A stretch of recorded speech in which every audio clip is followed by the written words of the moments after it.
E aí, Lidinha, e aí, Léo, tudo bem? Tranquilo. Vou começar com uma pergunta simples aqui. Quais são os desafios de empreender no Brasil? Não tem nada mais difícil, não, cara. Muitos. Cara, vai desde... Pô, posso falar até amanhã falando isso aqui. Vai desde você, pensar no conceito de um produto, que acho que talvez assim, o mais primário de tudo seja que você está lidando com um mercado que em muitas situações tem pouca informação, né? Então, por exemplo, a gente passou um pouco por isso, de querer fazer um produto no mercado de áudio, né, que é uma área de interesse da gente, né, música. Aí, você quer pesquisa de mercado, por exemplo. Aí não tem no Brasil, sabe? Então, assim, aí é meio tiro no escuro, sabe? Uhum. Você tem um limite aí muito, muito baixo de informações que você tem sobre esse mercado. Então, acho que antes de tudo tem esse. Isso mais pela área que a gente escolheu, né? Que é algo que é muito raso aqui. Tecnologia, sabe? Não tem nada de tecnologia aqui, tipo, pouquíssima coisa. A concorrência é muito pequena, mas isso pode ser até um lado bom também. Pode, pra gente, assim, é outra parada tá empreendendo aqui com esse tipo de produto. Isso tem dois lados, né? O primeiro é que, eu não diria que é um oceano azul, porque mal ou bem, você tem aí marca grande que agora tá começando a fazer coisa. Então a JBL é uma marca relativamente nova, pra fone, né? Uhum. Que começou a entrar mais pesado no mercado brasileiro. É a única marca, tipo, assim, de fora que tá realmente instalada aqui, sabe? De fone de ouvido, porque a JBL é do grupo Harman, que agora é da Samsung, e há um tempo o grupo Harman, há um tempo a JBL, que é uma marca do grupo Harman, que agora é da Samsung, comprou a Selenium, que é uma marca de caixa de som brasileira. E aí eles têm uma presença bem mais forte aqui. Tá rolando umas tentativas de vez em quando. Por exemplo, a Sennheiser é uma marca que ia entrar mais pesado, com uma representação mais forte, mas já acabou de trocar o representante, então não sei o que aconteceu. Os caras iam tentar praticar preços parecidos com os dos Estados Unidos. A Sony está conseguindo em parte, mas assim, mesmo essas marcas, cara, é muito... Tem uma coisa que a gente sempre fala que as marcas são meio preguiçosas aqui, sabe? Então, tipo, você não vê muita ação de marketing na JBL. É uma coisa mais, tipo... quase que é meio commodity, assim, pessoas precisam de fone de ouvido. Vou botar meus fones de ouvido na loja, a pessoa vai na loja e vai comprar um fone, entendeu? Mas você não tem nada de comunicação, você não tem nada muito... Então, assim, dá pra você entrar e começar comendo pela beirada, entendeu? Trazer um negócio diferenciado e tentar fisgar um pedaço desse público. Mas é sinistro, assim. As burocracias que o governo cria para você. Não, acho que um desafio, assim, geral para todo mundo que empreende no Brasil a gente não tem nenhuma facilidade de nenhum lado. Você tem que querer mesmo para poder fazer alguma coisa acontecer. E mesmo assim pode dar errado. É um trabalho mental constante. Quase não tem incentivo. Não tem incentivo nenhum. Isso é uma coisa que a gente estava discutindo antes aqui, assim, de perguntar para vocês. Tem algum incentivo governamental? Até tem, assim, dependendo do que for. Por exemplo, se fabricar na Zona Franca de Manaus. Sim. Certos tipos de produtos, se você quiser fabricar lá, você consegue isenção de imposto se você usar alguns componentes nacionais. Então, por exemplo, isso é possível. Agora, qual a escala você tem que ter para fabricar em Manaus? Sabe? Vocês fabricam quantos atualmente? Hoje em dia, a gente é mais fácil falar em venda, porque a gente faz quase sob demanda. A gente faz 60 fontes por mês, mais ou menos. Tá. Obviamente é uma escala muito pequena ainda para você... Muito pequena. Sim. Nosso lote é de 500. Aí, por exemplo, a gente quer começar uma empresa. Você já começa... Abrir uma empresa é muito difícil, é muito caro. Sabe? Você já começa com uma carga tributária que não é enorme. Você abrir uma empresa no Simples, por exemplo. Você vai na faixa inferior, você vai pagar 4%. Mas, por exemplo, já me disseram, eu não tenho certeza, posso estar falando besteira, mas se você abre uma empresa, por exemplo, nos Estados Unidos, no período X, você não tem nem que pagar imposto. Porque, cara, eu acho que o Brasil tem uma mentalidade muito forte de o empresário é o vilão da sociedade, é o bandido que rouba, o não sei o quê. E não pensa que, esse é o cara que dá emprego para as pessoas, sabe? É o cara que país vai prosperar, vai crescer, se você não tiver uma indústria forte que cresce e que gera riqueza para o país, entendeu? Então, assim, isso para mim é o básico, sabe? Tipo, tinha que existir... Tem coisas maneiras, tem o Sebrae, por exemplo, que tem uma porrada de coisa legal, sabe, para você empreender, mas assim, cara, o Brasil é muito hostil para isso, sabe? Muito hostil. Então, assim, é isso. Você já começa com um ônus bizarro. Lutando contra todos. Isso, sabe? Aí, aí você vai... você quer um alvará para abrir, aí é difícil. Aí, dependendo, se for um restaurante, você vai ter que molhar a mão do fiscal para o cara poder te dar o alvará, porque senão você não vai conseguir o negócio dos bombeiros, entendeu? Aí, você quer... Tem uma cultura obscura, gente, em cima de tudo. Demais, cara, demais, sabe? Aquela coisa do, você tem que me ajudar a te ajudar, sabe? E o Brasil tem muito essa coisa de criar dificuldade para vender problema. Criar problema para vender solução. Entendeu? Exatamente. No nosso caso nem tem tanto isso assim, mas pô, tem alguns mercados que isso é surreal, sabe? Que a gente sabe história assim, de gente que resolveu fazer coisa. Mas pra mim, assim, isso é uma das piores coisas, sabe? É a mentalidade. Pra mim, antes de tudo, é isso, sabe? Essa parada tipo, não, puta, empresário, explorador, não sei o quê. Tipo, cara, pô, claro que tem empresário explorador, né? Vai ver, pô, as empreiteiras com esquemas grandes de corrupção, é óbvio que isso rola, sabe? É óbvio que rola algum grau de exploração, mas assim, eu acho que a gente peca pelo acesso do outro lado, sabe? Essa cultura de, um assunto polêmico, mas assim, que eu acho, né? Excesso de lei trabalhista aqui, sabe? Tem coisas que são, pô, reforma trabalhista é perfeita, não, mas assim, mas tem um monte de coisa que... Pô, cara, pra você fechar uma empresa, pra você demitir uma pessoa, sabe? Quem é a clássica, né? FGTS. Cara, que merda é essa? Você pega um negócio que rende o quê? Metade da poupança?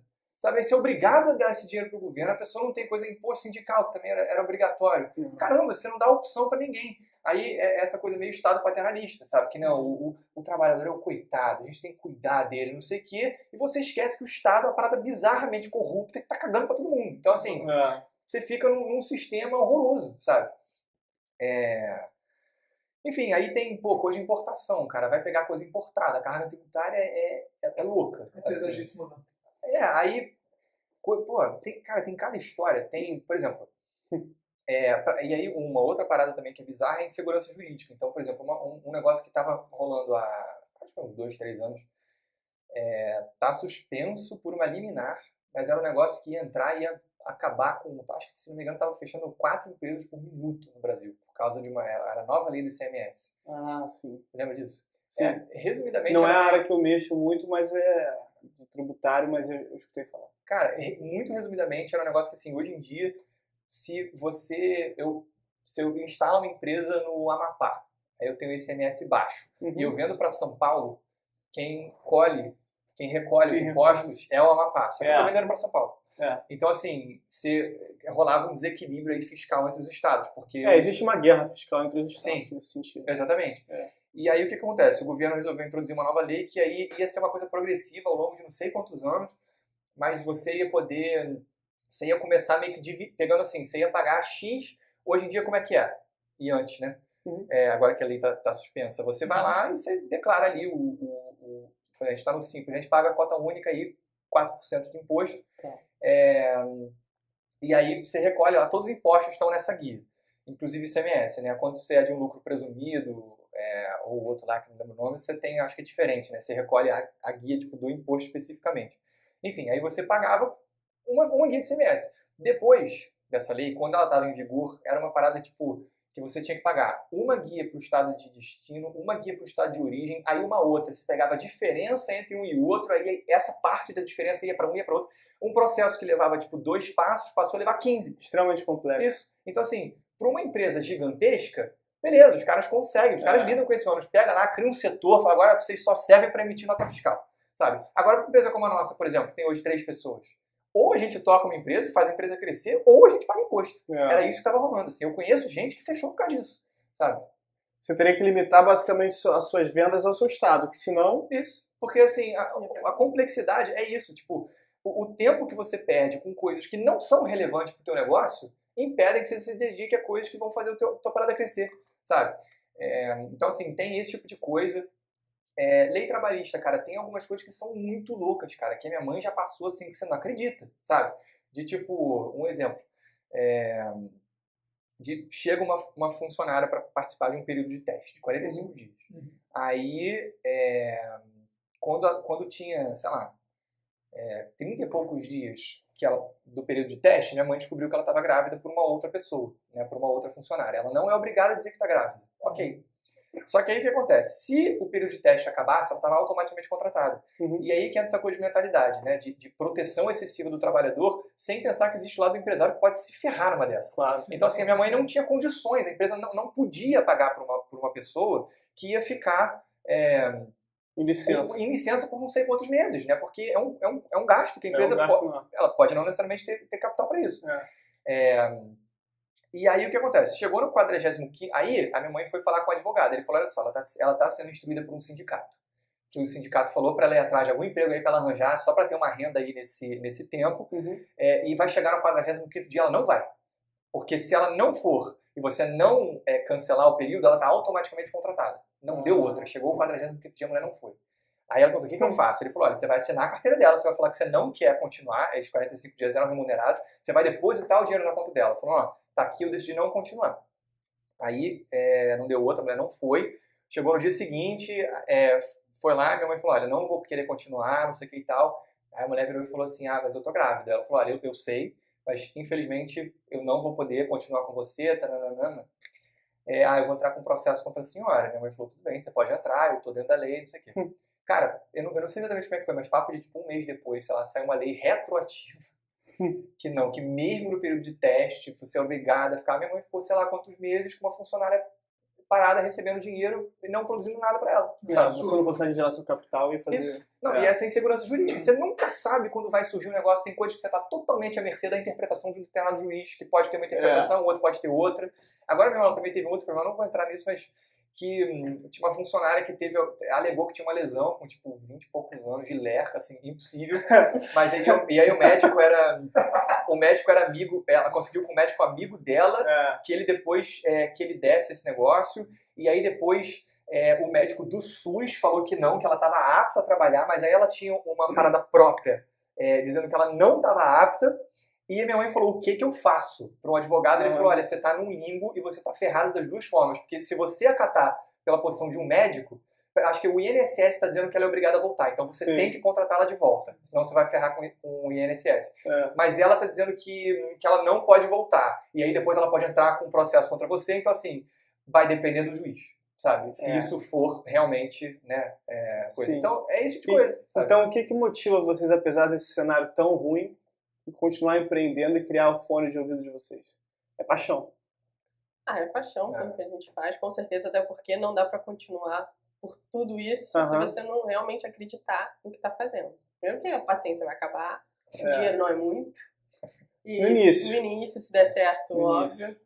Mas, enfim, você tem que gostar muito do que tá fazendo e acreditar. Óbvio, toda pesquisa de mercado, ver se aquilo ali realmente vale a pena. Não adianta ficar batendo cabeça se você está num negócio que não vai prosperar. Acontece, você pode estar com uma oportunidade que você acha brilhante, mas não ser nada. É bom olhar isso antes, claro, mas enquanto a gente não vê uma parede, acho que a gente... As portas têm que ser abertas. Sim. Não, eu gosto muito de fazer isso, sabe? Eu acho muito maneiro ter essa, entre aspas, liberdade, né? Tipo, você tá fazendo uma coisa que você gosta, sabe? Que tem, óbvio, seus aspectos negativos, mas é bem legal, assim, por exemplo, o primeiro momento que a gente viu o nosso fone na rua, isso foi um absurdo. Eu já vi no metrô 2 vezes, é bem maneiro. Não, uma vez a gente tava no downtown, uma reunião com o investidor, aí a gente tava na frente do Starbucks, aí eu, sabe quando você olha rápido, assim, aí eu voltei o olho, aí eu falei, peraí. Aí eu voltei e falei, Duda, olha o que a mulher tá usando. Tava a pessoa com fone. Direto alguém me manda uma foto, tipo, que viu alguém na rua usando fone, sabe? Isso é incrível, sabe? É muito legal. Vocês acham que o fone de vocês é um fone que as pessoas também deixam de usar na rua porque é um fone grande? Sim. Né? Sim, isso rola, com certeza. Específico, mas... Porque as pessoas costumam, por exemplo, quem anda no metrô, geralmente anda com aquele fonezinho, sai de fio, menorzinho, né? Sim. Isso um mercado que vocês pretendem explorar? Com certeza. Novos produtos é o objetivo maior. O que a gente quer é ser uma empresa de áudio do Brasil. Então, assim, ter maior. produtos e melhor, né? E com qualidade, exatamente. Claro. Tipo, a ideia é ter... Porque, assim, você tem... As pessoas ouvem músicas de diversas formas, em diversas circunstâncias, né? Então, a gente gostaria de ter uma ponte para a música, para essa conexão com a música em cada um desses momentos. Então, assim, tem momentos que um headphone grande não vai ser a melhor opção, sabe? Tem momentos que vai ser a melhor opção. Tem momentos que, você quer uma caixa de som, tem momentos que você quer... Então, assim, é meio que sempre melhorar e enaltecer essa conexão da pessoa com a música, né? Onde quer que ela esteja, enfim, quaisquer sejam as circunstâncias que ela está ouvindo essa música. Sim. E a pergunta que eu fico assim, até porque a gente está criando esse canal, é resiliência, né? Você tem que ter resiliência, você não pode desistir de jeito nenhum. A vontade de desistir vem constantemente? Pra mim, não. Pra você, não? Pra mim também não. A gente Pra já teve você também algumas baixas. Mas então o medo de falhar, obviamente. Sim. Não, muito. Pela nossa idade, assim, eu tenho 27 anos. E você começa... Espero ter Você faz aniversário amanhã? Já que a gente deu uma pausa, isso tá me deixando nervosa. Não é pausa, não. Pode continuar. Eu não vou botar alface no meu É muito bom pegar. Não, deixa isso aí. Aí, desentendimento entre sócios. Depois a gente tem que saber como é que funciona isso. Isso não tá ruim pro vídeo, não? Não tá aparecendo? Não, eu também não tem problema, não. Tá me dando muito nervoso esse negócio. Aí, ó. É toque. Fui criticado. Até me perdi. Não, vontade de continuar. 28 amanhã. Você faz aniversário então, amanhã. Eu tenho 28 anos. Todo mundo aqui quer construir uma família e a gente tá dando tudo aqui. Ninguém tem outro emprego e ninguém vive de outra coisa. Então, realmente, a gente acredita, assim, sonho da vida, que dê certo. Óbvio que se não der, a gente vai passar por cima disso e vai se reerguer. Mas a gente realmente jogou todas as nossas fichas aqui. Porque é um pouco assim, dá uma ansiedade quando você começa a ver seus amigos no Exatamente. mercado de trabalho se estabelecendo. Pô, fulano tá morando em São Paulo já. Sozinho, fulano casou. Caramba, cara, o cara tá morando em Londres, comprou apartamento. Tem gente mais novo que a gente que comprou apartamento. Mas com dinheiro próprio? Sim, de emprego. Juntou, tem todo o mérito. Mas pois aquilo, tá? Mas isso gera uma ansiedade. Total. Com certeza. Não, é medo de falhar, sabe? Quanto mais que a gente tem, tem gente que apostou na gente, sabe? Tem investidor que botou dinheiro, sabe? E o quão deve ser, tipo, desanimador, assim, você fazer tudo isso, que a gente construiu uma coisa do zero, assim, e aí não dá certo, aí você tem que voltar ali pro mercado de trabalho normal, fazer meu currículo, entregar não sei aonde. Deve ser muito frustrante, sabe? Mas o que eu vejo em vocês hoje em dia, assim, essa fase, pelo menos para quem vê de fora, essa fase do medo deve ser uma fase um pouco mais antiga na vida de vocês, porque parece que a Cuba está começando a crescer a passos não largos, mas passos para trás vocês não dão. Não, tem várias fases do medo, né? Lá atrás, óbvio, será que a gente vai vender um fone? Aí depois passou a vender e aí a gente começou a aumentar o número de vendas por mês, aí tava vendendo 30, que já era, nossa, a gente vende 30 por mês, não sei o quê. E aí fica aquele negócio, mas a gente precisa aumentar. Aí passa a vender 60, aí a gente, caraca, 60 fones não é o suficiente. E tipo, lá atrás, a gente vendia 2 por dia achava o máximo, 1 por dia achava o máximo. Aí depois começava a vender 5 por dia. Aí se um dia não vende 5, não bate 5, já dá aquele negócio. Tipo, cada hora o que aconteceu pra gente vender menos? Cada hora a gente tem um objetivo diferente. Hoje é isso, tipo, ver que a empresa roda, mas que do jeito que ela tá, os nossos objetivos, assim, pro futuro não seriam alcançados, assim, óbvio, a gente viveria normalmente e tal, conseguiria ter uma vida média, assim, mas, enfim, não é o nosso objetivo. Claro. Mas só uma parada, é engraçado, isso pode ser inocência, pode ser um monte de coisa, assim, eu não considero falhar na Cuba, sabia? Eu penso, tipo, não, cara, assim, tá rolando, tipo, vai rolar, sabe? Mas eu acho que essa é a melhor mentalidade que tem, né? Com certeza.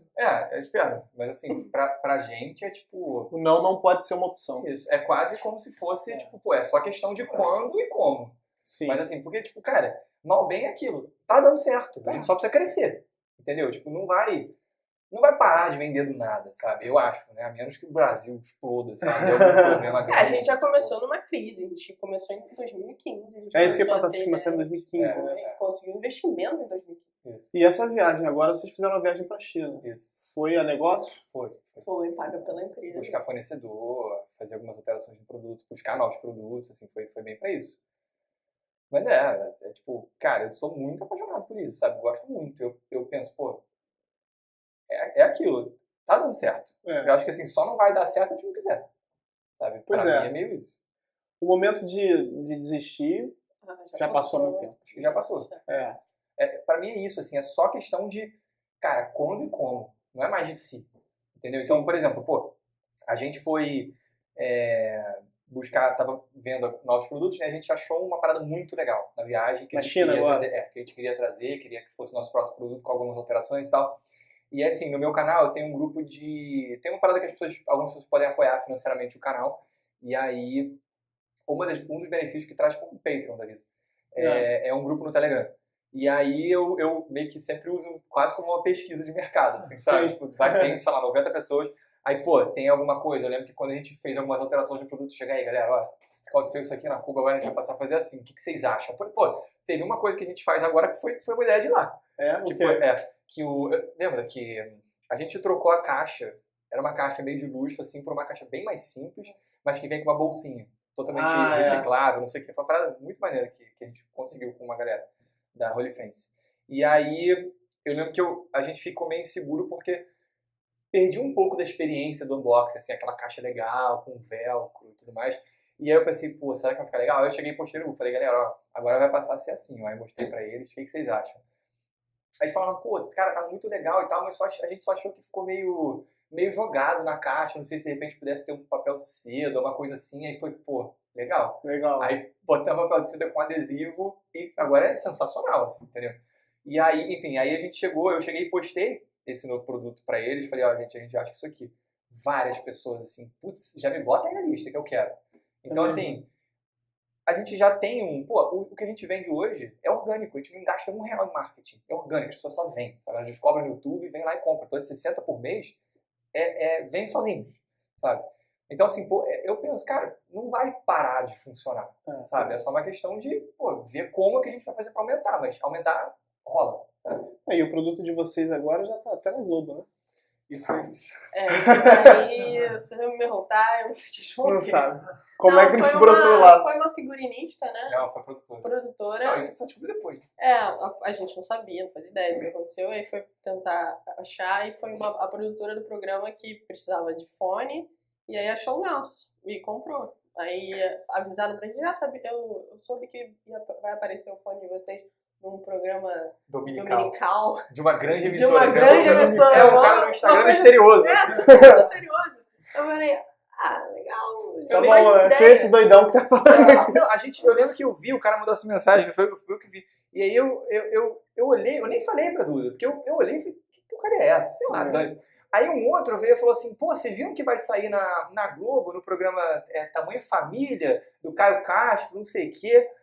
Aí eu, pô, cara, não tô sabendo. E aí o crente que era o Tamanho Família, a pessoa mostra a família da pessoa. Aí eu pensei assim, pô, deve ter feito um take na casa de alguém, que aí no fundo tinha uma pessoa usando fone. Aí, pensei isso, né? Aí a gente na tava viagem... viajando, aí eu recebo no grupo que a gente tem ainda, com os ex-sócios, uns prints, assim, da Ivete, do Zezé de Camargo. Esse dia, o primeiro foi eles dois. Ivete Sangalo usou o fone de ouvido. Aí a gente falou, que cara, eu fiquei chocada, assim. Mas com certeza alguém já entrou e como que ele foi? Já jogaram no Google? Qual fone? Eu espero, porque agora aparece todo domingo, porque tem essa prova aí todo domingo, então tá cada hora com um. Teve agora com o Fábio Porchat. Faz parte do programa. Vocês tiveram alguma comunicação com ele? Não, nada. E vocês viram alguma mudança na venda por causa disso? Não. Eu acho que é uma coisa assim, com o tempo as pessoas vão vendo nos lugares e aí vai na cabeça. Eu já vi esse fone em algum lugar. Exatamente. A única coisa chata é que a gente não pode usar. A gente não pode usar nada. Porque ela é muito pública, todos eles e tal, e a gente não, mesmo a gente estando ali, né? A gente tá ali. Mas a gente procura um advogado pra mandar direct pra ela. Pô, Ivete, sabe o meu fone? Deixa a fotinha.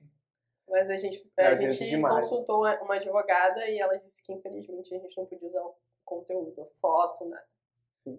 E essa viagem agora da China voltando, vocês descobriram o que de diferente lá de produto? Vocês importam produtos chineses? A gente importa alguns componentes. O cabo e o alto-falante vem da China, o conector vem dos Estados Unidos. O conector interno no fone. São coisas que não de boa qualidade. Muito boa qualidade. Não, mas e não é nem por opção, né? Não existe produção nacional. Não existe produção no Brasil. A madeira é brasileira? Brasileira. Qual é a madeira? É tauari, no arco normal de madeira. Sim. O Una é uma madeira tipo ébano. Que e aí por dentro escuro, por dentro acho que é feijós. Né? Uhum. Porque a gente acabou de fazer, tipo, as primeiras unidades com o fornecedor, eu tinha pedido para ele escolher uma madeira mais escura, mas eu não lembro. Não sei qual que no final das contas foi. Mas é brasileira, feito aqui, à mão. O arco de madeira, as almofadas e as peças plásticas. São todas feitas aqui. Caixa, Holy Fence. E as coisas da China chegam certinhas, elas chegam no tempo certo? Eu imagino que não, né? É que nem a AliExpress, chega daqui a 7 meses.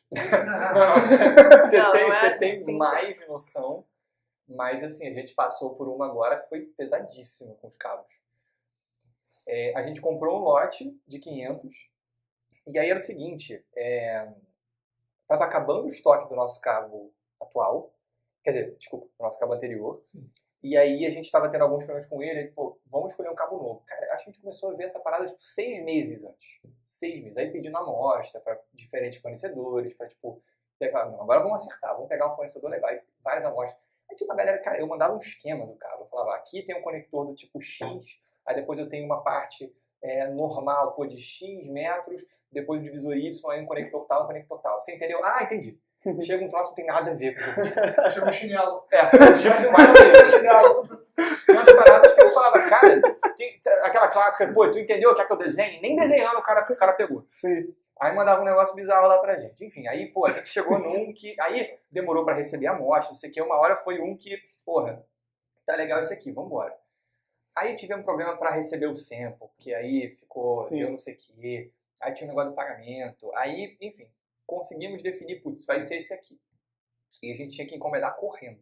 Porque ia ser um ano novo chinês, eles iam demorar 2 semanas pra... Essa é, uma semana pra enviar o pagamento, 2 semanas pra eles poderem fabricar. E aí, sabe-se lá quanto tempo para estar nas nossas mãos. Geralmente, o que você pede por transportadora, você até tem uma segurança maior, sabe? Que vai chegar em, 1 ou 2 semanas, mas assim, pode dar problema. Entendi. E aí, para cortar a história, a gente teve vários problemas para enviar o pagamento, porque ele era roteado por um banco americano, porque a gente fez uma remessa SWIFT, né? E aí o banco americano, por causa de problema com a China, exigia um monte de documentos, assim, por que é esse negócio que você está enviando para a China? Outra burocracia, né? Por que você está enviando isso para a China? Qual produto? Ele vai ser vendido nos Estados Unidos, se for por quê, sabe? E assim, papo de sem sacanagem, 2 semanas depois. Era para a transferência chegar, 2 dias depois.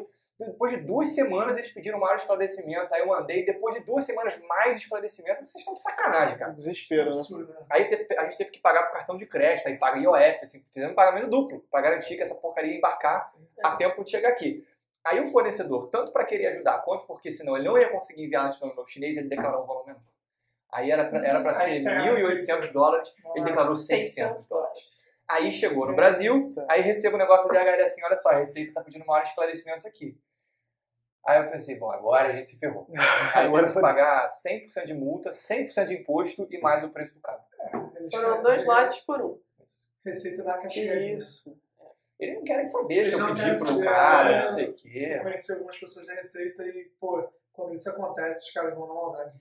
Isso tudo é por querer fazer certo. Sim. Porque a gente faz toda a importação perfeita, assim, e tudo isso. E o mais louco é isso, você tenta fazer o negócio todo certo, mas a galera dificulta de uma forma pra você fazer errado. Pois é. Porque no Brasil existe a presunção da má fé, né? Aqui no Brasil você presume que alguém tá de sacanagem. Sim, exatamente. Não, você não tá fazendo certo. Você tá de sacanagem, então vamos fazer... A gente já parte do pressuposto que é sacanagem. Não, o cara da DHL, cara, ele falou. Porque a gente tentou ver, assim. A gente foi lá no Daniel falar com o cara e falou, cara, pelo amor de Deus, tem alguma forma da gente mostrar todo o nosso diálogo com o fornecedor, sei lá, falar diretamente com a fiscal da Receita para explicar para ela, falar, cara, por favor, não sei o quê. Ele falou, cara, eu faço isso todo dia. Todo dia a gente tem esse problema aqui, todo santo dia. Não vai rolar, assim, é certo. Vocês vão ter que pagar esse imposto, ou então vocês vão poder solicitar a devolução da mercadoria, e aí, a fiscal pode negar, falando, não, você vai ter que pagar. Cara. No final das contas, vocês tiveram que pagar. Sim. No final das contas, eu pago ou paga? É isso. Por um erro que a gente não cometeu, cara. Eu não pedi pra ninguém subfaturar nada. Mas faz parte também um pouco de empreender, né? É jogo de cintura, né? De vez em quando é um negócio, merda acontece, né? Sim. Tem que saber contornar e seguir em frente. Foi o que rolou, foi assim, cara, é isso aí, vamos ter que pagar e... Vocês foram, só voltando, vocês foram pra China pra uma feira. Várias feiras. De tecnologia, mas especificamente de fone de ouvido ou geral? Tinha de tudo, mas tinha nossa área em todas elas. Eram 2 em Hong Kong e uma que era maior dentro da China, que era em Cantão. E vocês chegaram a apresentar o produto de vocês lá ou só para conhecer as novidades e tendências? Nem é muito seguro você chegar na China. Na China, opa, olha esse produto aqui, galera. Na China já vai ter 30 de 3 coisas. Eu acho que direito autoral não tem tradução pra mandar. Não, né? Eles... Aí a gente levou todas as Ctrl-C, peças. Ctrl-V. A gente, quando mostrava, era tudo desmontado, né? Pra procurar fornecedor, porque além... Esta é a peça. Além de produto novo, a gente queria procurar fornecedores, porque por mais que o primeiro investimento seja alto, depois que você tem tudo lá, é muito mais barato. Né?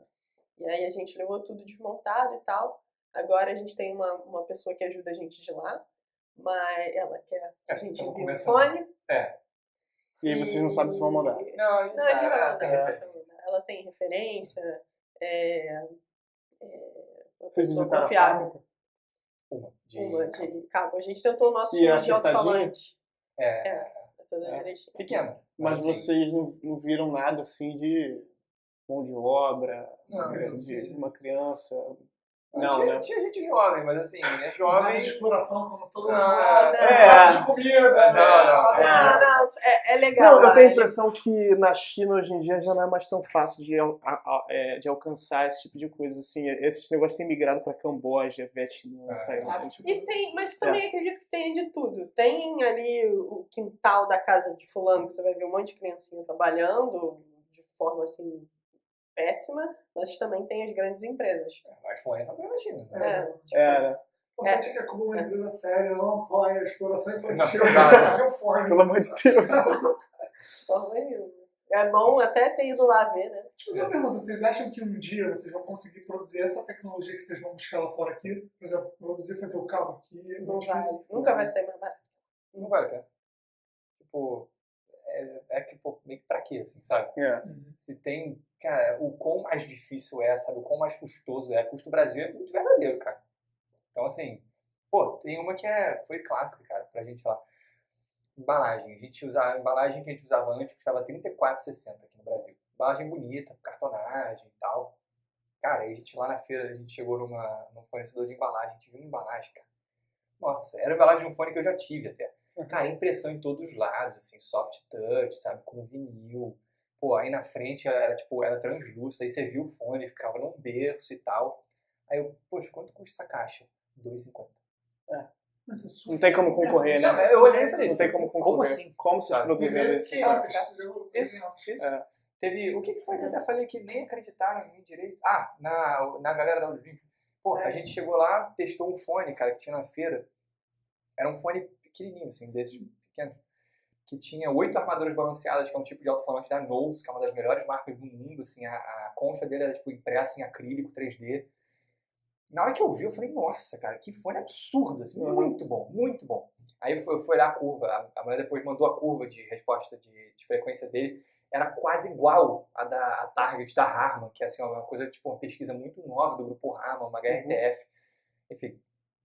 Muito específico. Muito específico, não, mas pode assim, falar também. Altíssimo desempenho. Aí a mulher falou, custa $280 esse fone. Só que é um fone, assim, sem sacanagem. Aquilo ali compete com um fone que eu já custei de $1.500 rindo.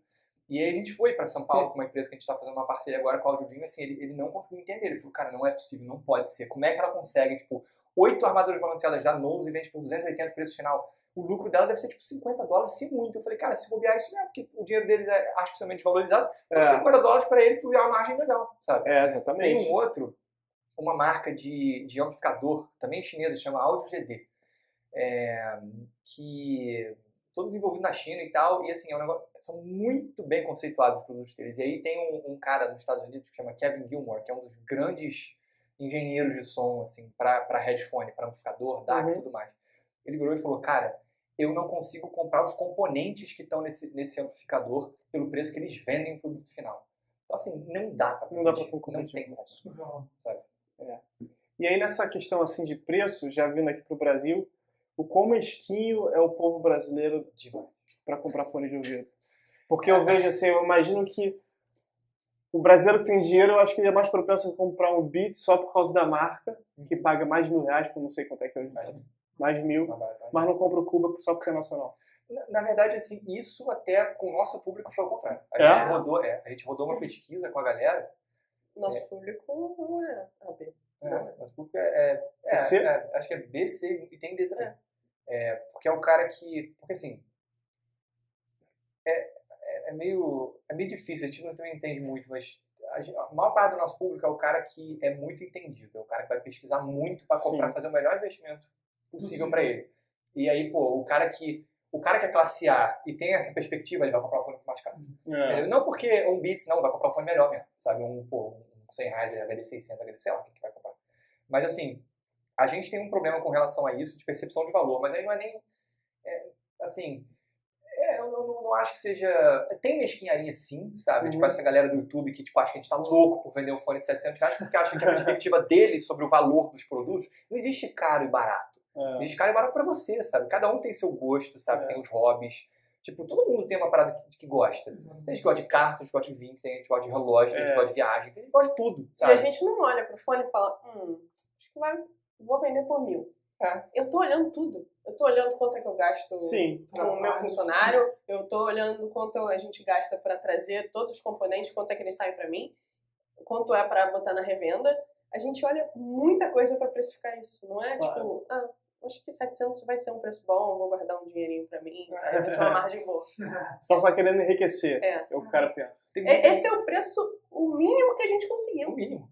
Não, e detalhe, é mais barato que deveria. A gente não consegue estar em loja, por exemplo. Sabe, a gente que às vezes quer dar um desconto maior, a gente não consegue. Esse produto não entra em loja. Ele era pra ser mais caro, sabe? Só que assim... Não entra em loja por quê? Porque não tem margem pra isso. A gente tem margem muito baixa pra isso. Porque aí você quer botar numa loja, o cara vai pedir o dobro. Entendeu? Mas assim, tem uma galera muito prepotente nesse sentido, né? Que acha que... Não, eu sei quanto é que a gente tem. Tem comentário do cara que microfone nenhum vale R$700. Pra você, meu irmão. Foi mal. Sempre tem, né? Eu falo, pô, já meu sonho. Você tem que ser otário pra comprar isso. Tipo, cara... Ou seja, o cara que gosta... E se eu mostrar, tem fone de R$400 mil, ele vai achar o quê? Sabe? Então, assim, as pessoas não entendem, elas não olham pro próprio nariz. Então, assim, e a gente tem, na verdade, isso é também minoria, sabe? A maior parte das pessoas, o que acontece é que ela não... As pessoas não têm conhecimento do mercado do fone. Então, assim, não sabe que hoje em dia é muito comum lá fora, custa $1.000, $2.000, $3.000, sabe? Tem gente que gosta muito disso e quer pagar para ter um produto de muita qualidade.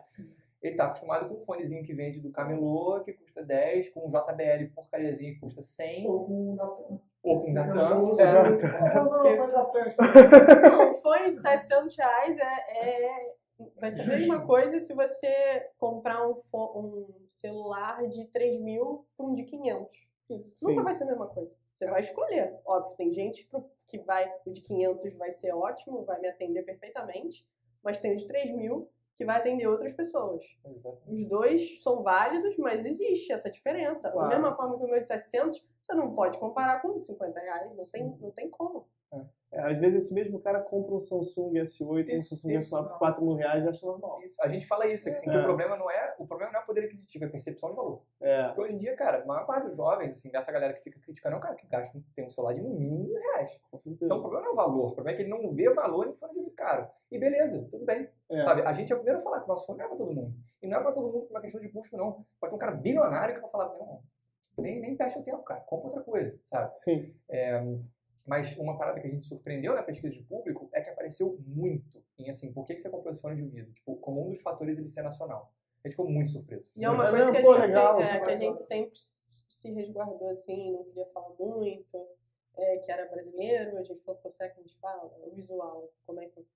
A gente sempre ficou com muito medo de jogar isso assim de primeira. Porque é bacana, né? Pega um público que quer mudar algumas concepções, tipo, pô, eu vou comprar internacional porque é melhor, pô, não é melhor. Mas eu entendo, existe um preconceito, assim, se vamos supor uma marca de carros brasileira, provavelmente as pessoas falam, um carro brasileiro, deve ser cheio de coisa. Você está comentando isso da marca de carro brasileiro e tal, a gente está falando sobre a marca aqui, e existia um carro brasileiro há um tempo atrás e esse carro não existe mais, não é o Urgel, é outro nome. Inclusive, um dos sócios era o Ike Batista, da marca do carro. É JBX. Exatamente. Porque além de fone, ele gosta de carro. Então, eu amo carro. Os carros pararam, a cidade do Rio de Janeiro teve uma cidade horrível, que assolou todos os lugares.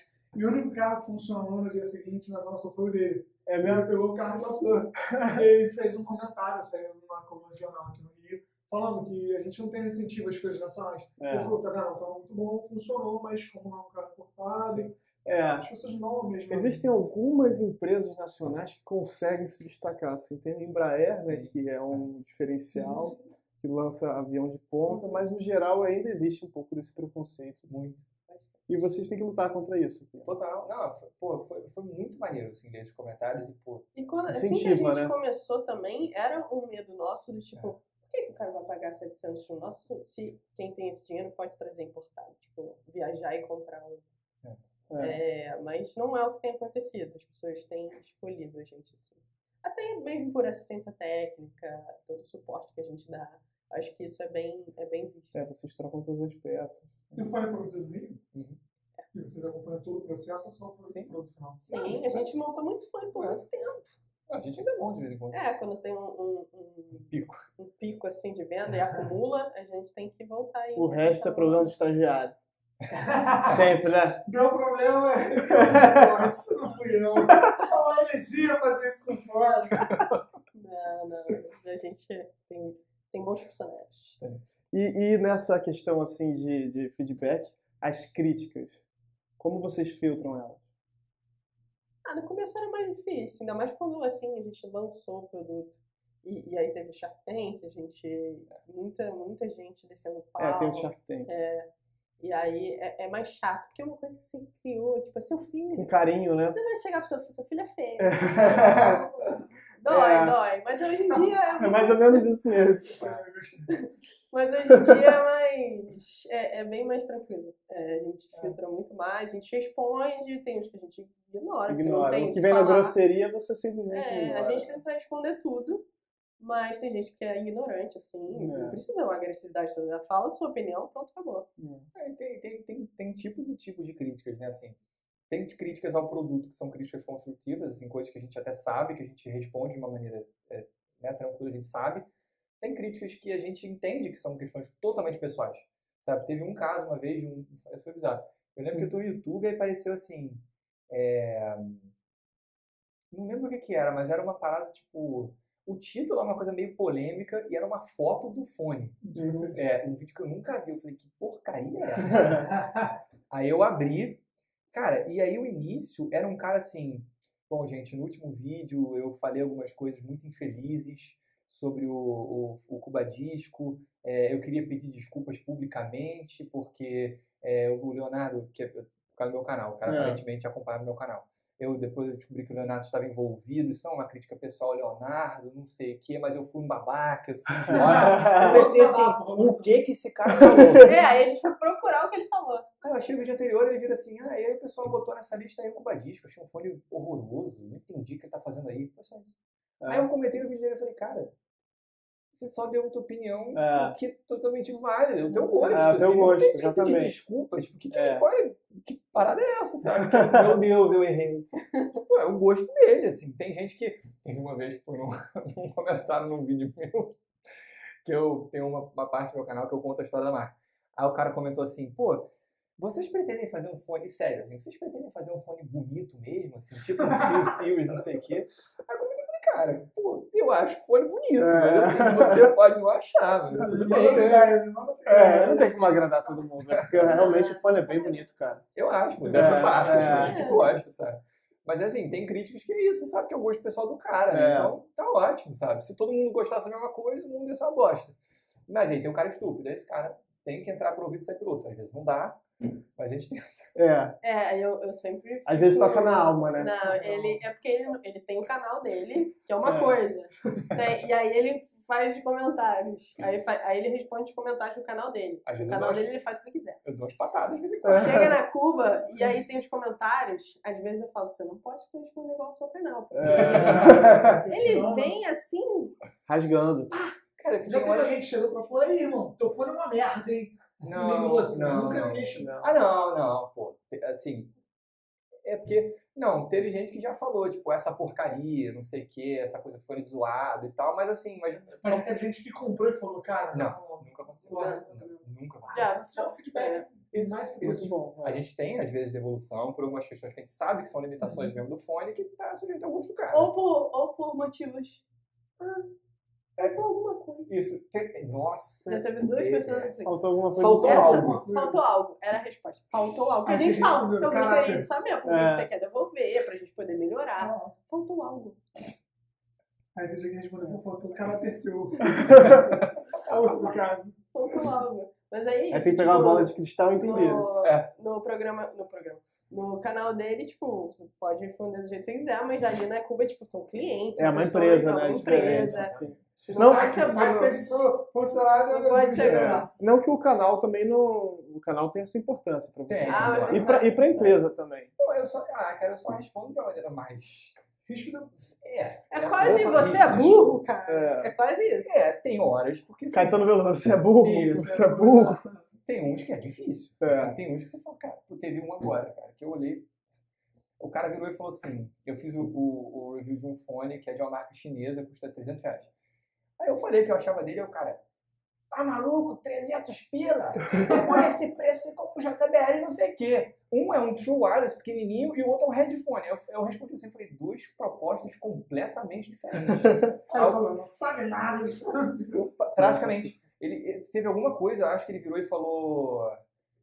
aí ele respondeu assim, só que um é Bluetooth, um é um headphone e outro não sei o que, serve pra fazer exercício do mesmo jeito, pra mim não importa. Eu falei, cara, é muita prepotência você achar que... Eu falei, cara, as questões físicas podem ser determinantes para um uso ou para outro. Assim, é muita prepotência tu achar que para você é a mesma coisa e que para todo mundo também é. Tem casos e casos. E quanto a JBL ser uma excelente marca, que é o que ele falou, eu falei, não é muito não. Eu falei, a marca popular do Grupo Harman, sabe, a marca sofisticada é a KG, não tem nada a ver com a JBL profissional, não sei o quê. Aí ele, nossa, Xiaomi que é boa, JBL que é uma bosta, isso aí, fera, kkk. Aí eu fiquei pensando, eu falei, cara, modéstia à parte, o cara entra no canal de uma pessoa que trabalha com essa porcaria, sabe, há 10 anos avalia fone, sabe, que construiu um fone de ouvido e acha que sabe mais. Esses casos têm que ser estudados, cara. Mas nesses casos eu dou uma patada maneira. Esse aí eu até... Você respondeu, você. Eu respondi, eu falei, cara, você tem toda a razão. Acho que eu não entendo muito de fone de ouvido, não, cara. Você que sabe muito. Mas não te dá vontade... Você não tem, assim, tranquilidade em simplesmente ignorar, não? Mexe muito com você? Isso requer um nível de evolução emocional que eu ainda não chegou nesse ponto.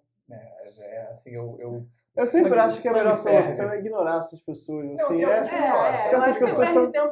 Certas pessoas estão querendo aparecer demais, assim. Aí é aquilo que a gente estava falando antes. Se você for na casa desse cara, vai falar, esse cara tá me xingando? Pelo amor de Deus. Não, olha só. Tem coisas, quando é demais, quando não é só um cara que é meio imbecil e tá errado, eu ignoro. Assim, teve um que era tipo...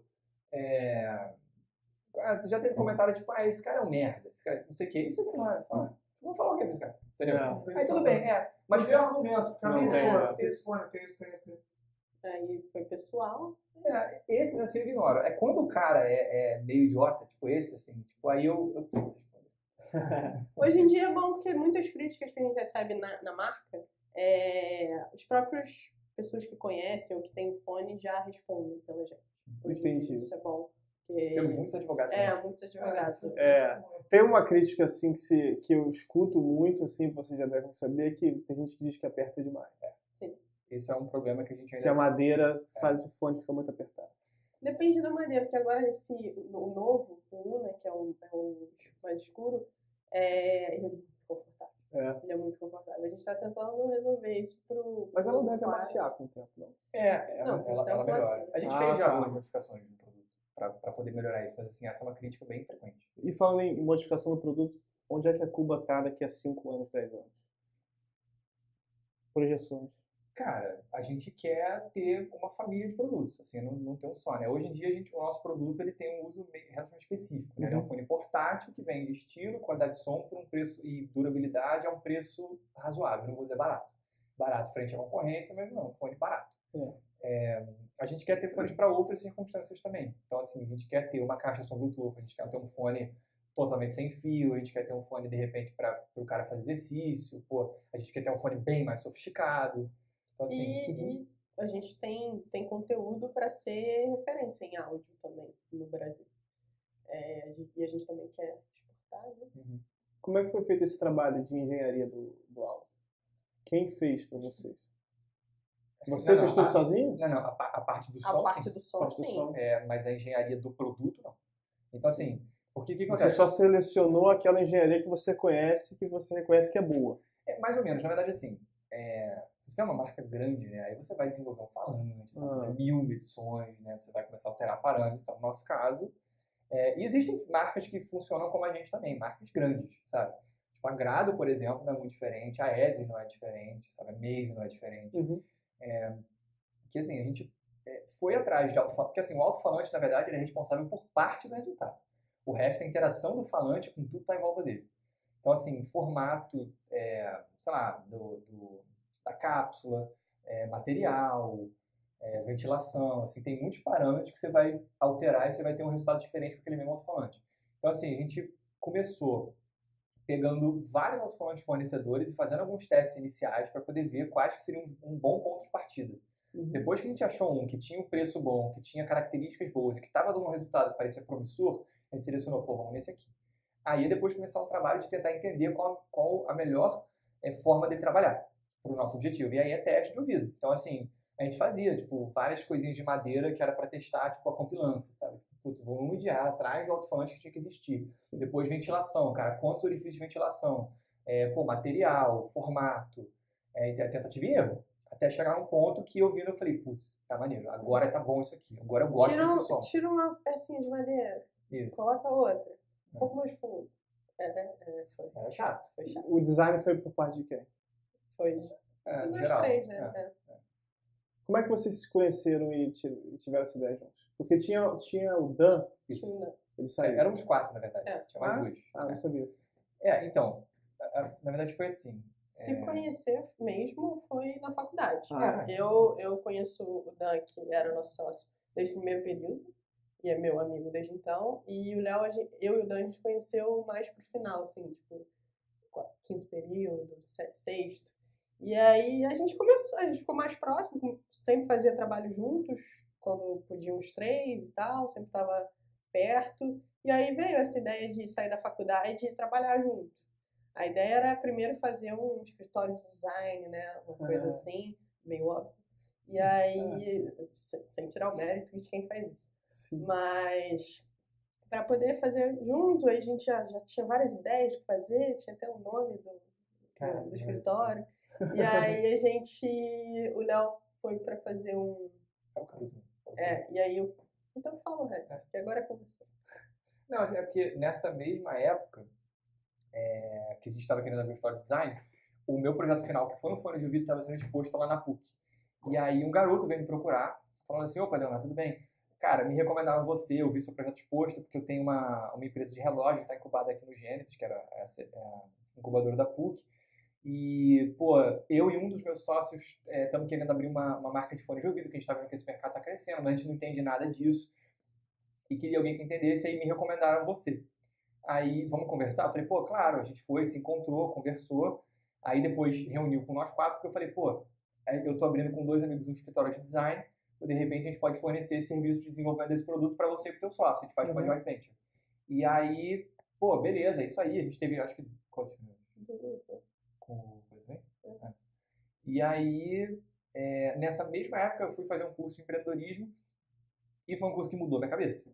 Que, assim, mostrou que, acho que, assim, parte do motivo de eu estar querendo fazer um escritório de design era de certa maneira, por falta de opção. Assim, porque para mim era, eu não quero trabalhar em algum lugar fora e eu sou designer, então eu vou abrir um escritório.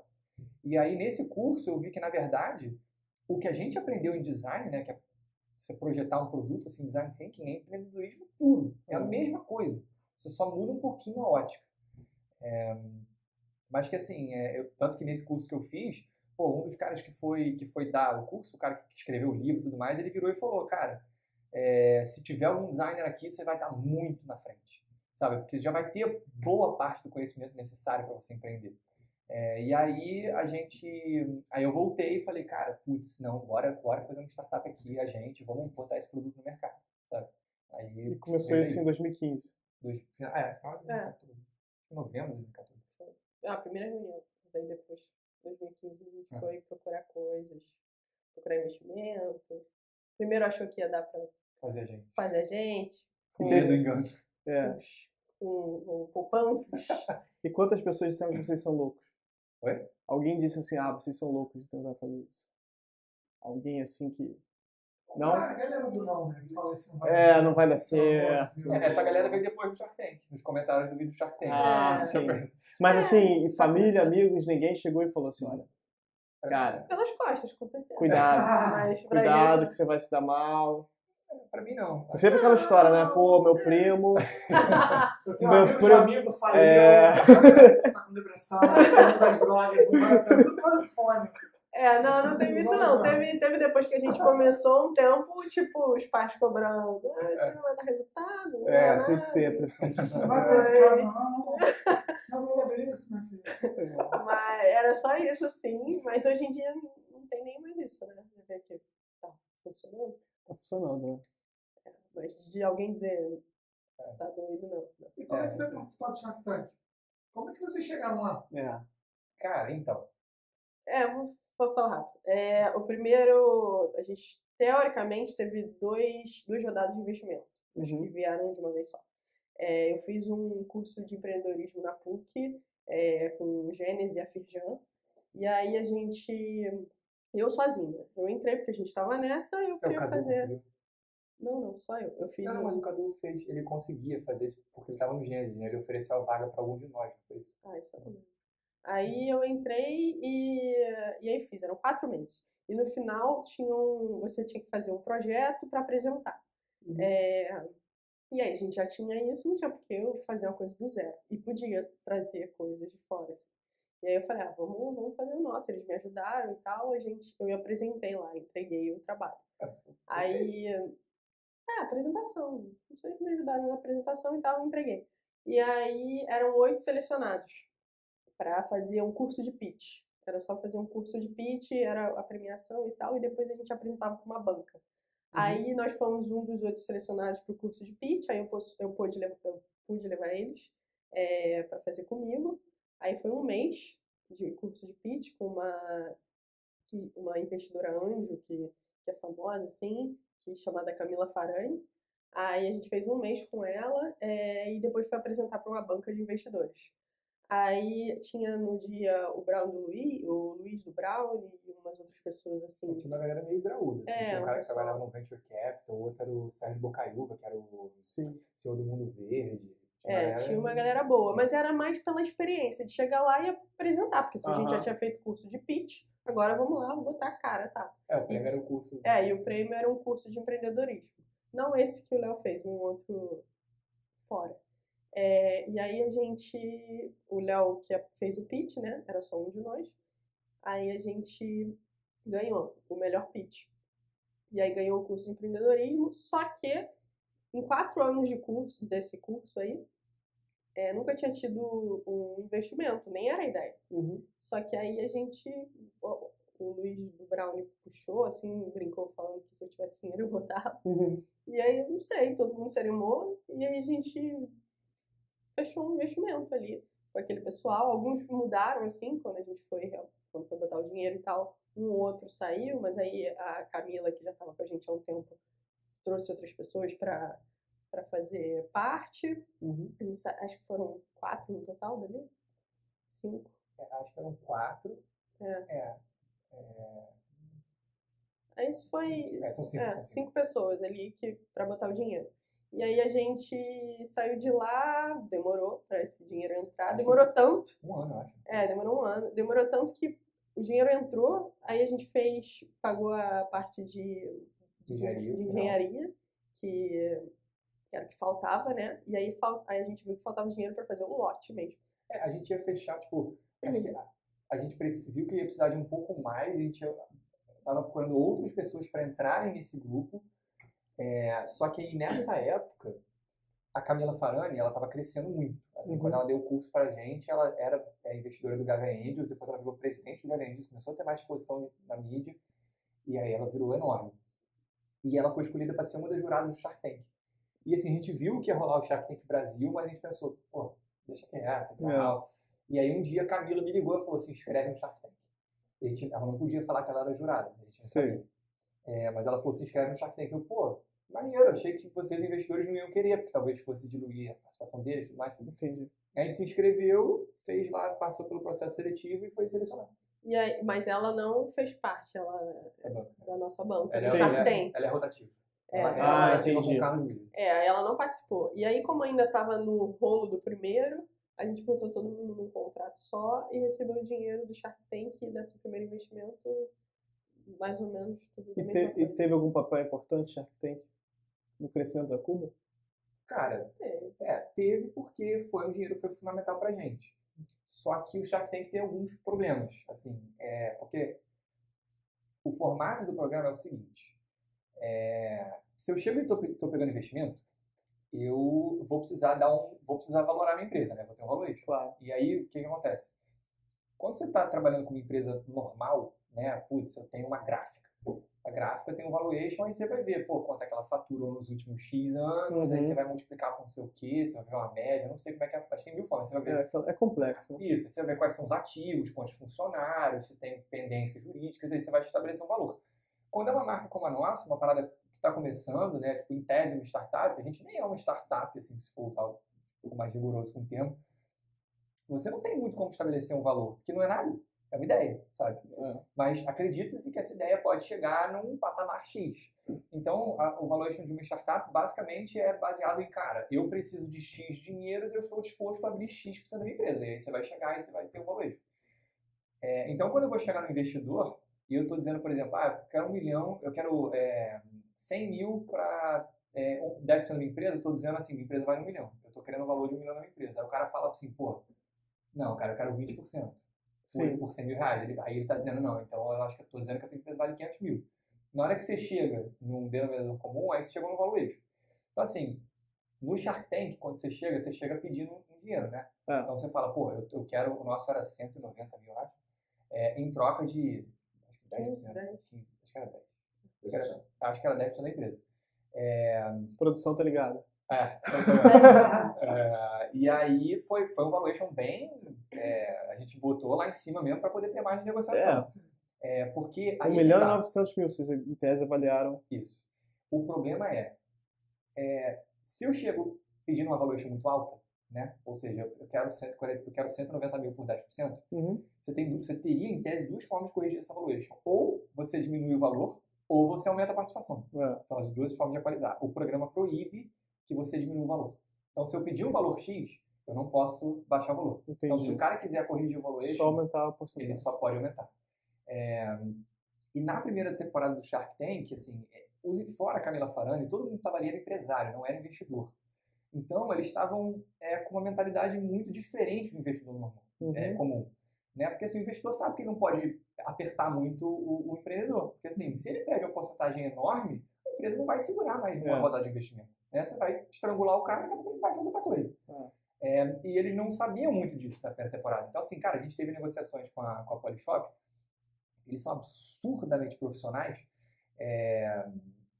e aí, o Apolinário botou toda a equipe dele, assim, de diretores da Polishop para estar disponível para a gente, o diretor financeiro, o diretor fiscal, a diretora jurídica. Mas eles mesmos falaram assim, cara, vocês pelo visto têm muito mais experiência com isso de investimento que a gente, porque a gente já tinha passado pela primeira rodada, estava com o Carlos Júnior, que é um investidor já mais experiente também, fazia parte do nosso grupo de investidores, até foi com a gente na primeira reunião. Então a gente foi vendo assim, arcabouço jurídico, como é que a gente vai fazer para estruturar e tal. Então era isso, assim, eles estavam pedindo muito equity. Então, assim, a gente acabou fechando até um acordo um pouco diferente do programa. No programa era 190 mil por 50%, porque ia entrar o Sorocaba e a Cris Arcângelo, que a gente achou que seria interessante, apesar de ser uma quantidade esdrúxula de equity, em grande parte porque pelos ativos que as pessoas poderiam trazer, né? Porque quando você vai buscar investimento anjo, não é só pelo dinheiro, né? Tipo, o que essa pessoa vai trazer para mim? Sim, claro. Conhecimento. A Cris Arcângelo na moda e o Polinário. Então, por exemplo, uma parada Polinário. Cara, eu posso chegar e pedir uma opinião pro diretor fiscal da Polishop, sabe? Quando é que eu ia conseguir essa porra se não fosse ali, né? Quanto vale isso? Então, assim, a gente aceitou o investimento por isso, mas acabou que depois a gente não fechou com o Sorocaba e com a Cris Arcângelo, por causa de algumas outras questões. A gente ficou só com a Apolinário e mudou um pouquinho o valor, porque depois você pode mexer. Aquilo que você fecha no programa é um ajuste, é um termo de intenções negociais. Que eles não dizem isso, né? Para o público em geral, Claro, você acha que aquilo dali é o que aconteceu. Nem tem como. Assim, nem tem como, né? Porque eu posso chegar e falar o que eu quiser. Eu posso chegar lá e falar, vendi 100 milhões de fones. Tá aqui, assinei o contrato, eu não vendi um. Entendeu? Então, assim, chega lá cheio de dívida.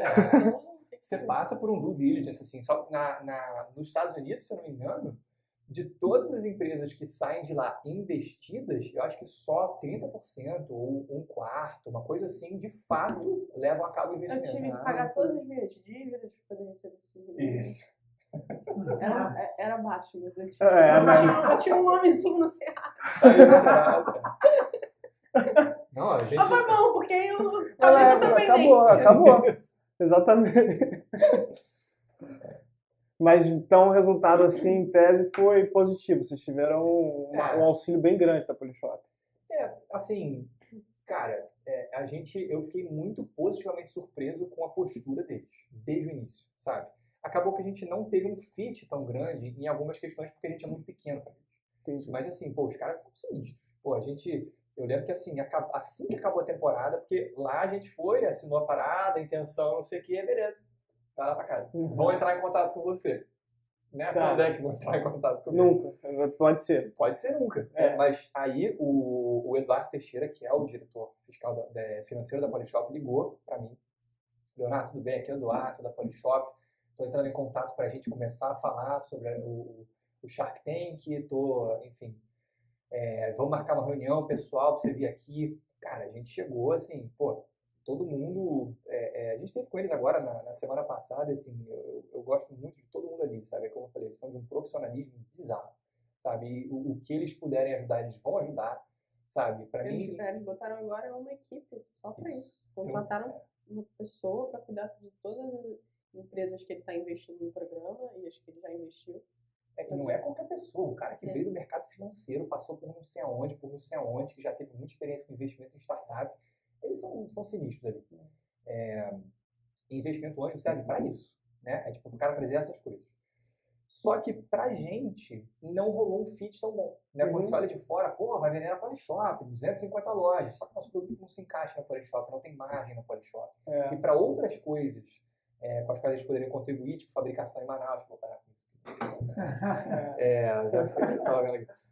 Fabricação em Manaus, importação, são coisas que a gente é muito pequeno para eles ainda, né? Para eles poderem fornecer a ajuda que a gente precisa. Sim. Então... Mas é networking também, né? É um contato com vocês que vocês não vão perder tão cedo. Provavelmente não vão perder. Não, e a gente crescendo tende a poder usar a estrutura deles. Acho que foi isso. A gente não consegue usar o que eles têm para oferecer, né? Mas assim, em tese, aquilo ali os caras são... Legal.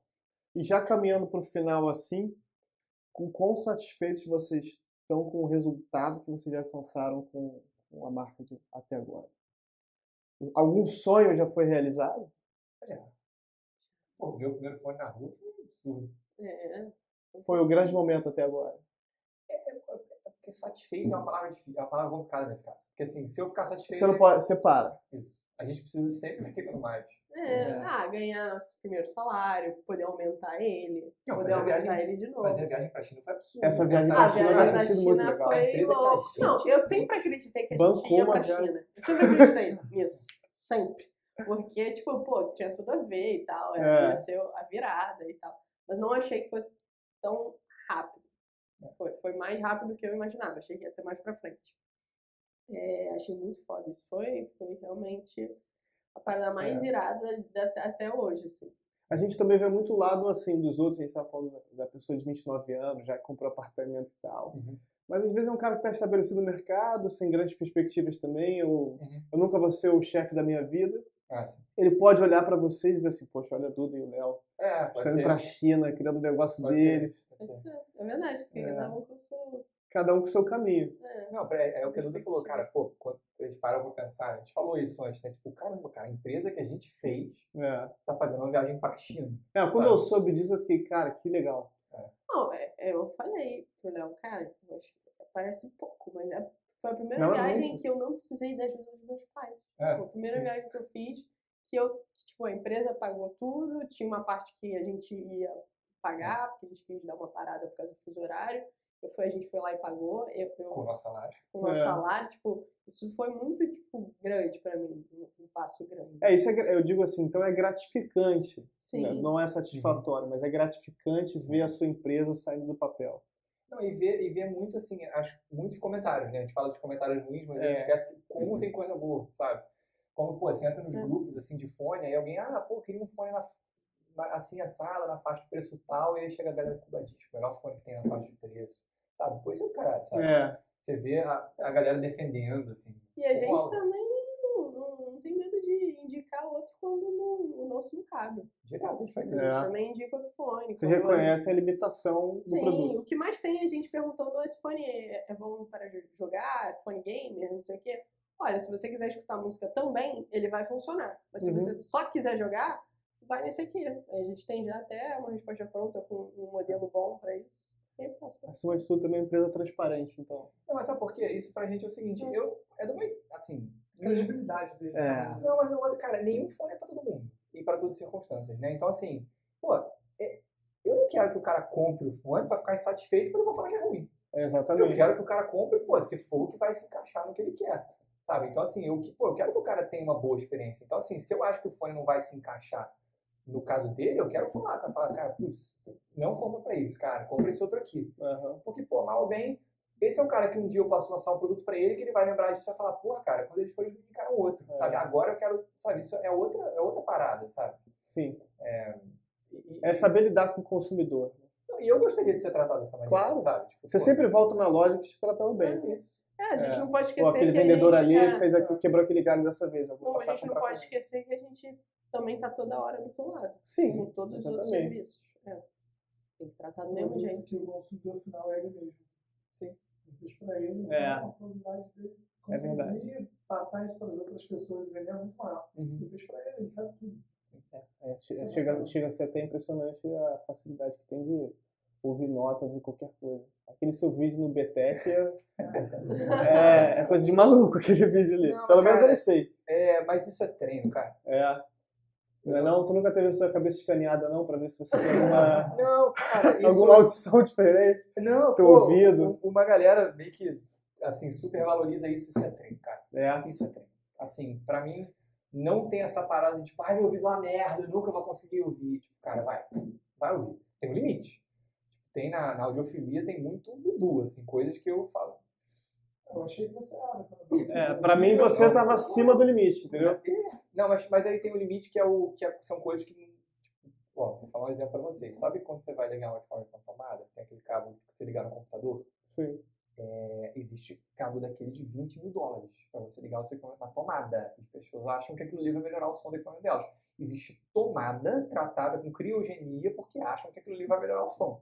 Então, assim, tem coisas que passam muito do limite, que não tem nenhuma sombra de explicação científica para embasar aquilo ali. Mas, assim, considerando coisas normais, né, que é tipo isso, pô, um fone de ouvido diferente, isso é treino, cara. Sabe, você conseguir ouvir um fone, entender o que ele está te apresentando, sabe, entender um pouco o que é grave, médio, agudo, tipo, é treino isso, sabe? Como quase tudo na vida, né? Não, assistindo esse vídeo eu fiquei pensando, se não fosse isso, o que você faria na vida? Vocês dois. Vocês dois, né? Eu acho que hoje em dia eu seria psicanalista. E você, Ludmila? Pra tratar as pessoas que tinham. Exatamente. Não, que eu quase fiz psicologia de faculdade. Eu ia fazer outras áreas de produto e psicologia. Tudo bem. Eu trabalhei com design mesmo. Eu acho que eu fiz essa faculdade e é o que eu gosto, me identifico. Eu escolheria uma empresa que eu acredito para fazer o meu trabalho como designer. Eu acho que seria feliz, assim. Eu não me vejo fazendo outra coisa sem ser ligada ao design, criar coisas, pensar em soluções. E eu gosto também de trabalhar com pessoas. Acho que aqui a gente tem um pouco de tudo. Isso é o que me agrada. Estão felizes. Sim. É isso que importa, então. Tá bom, né? Ótimo. Gente, obrigado, tá? Pô, foi um prazer. Foi um prazer. Foi um prazer. O prazer foi nosso. Mãos trocadas. Tchau, gente.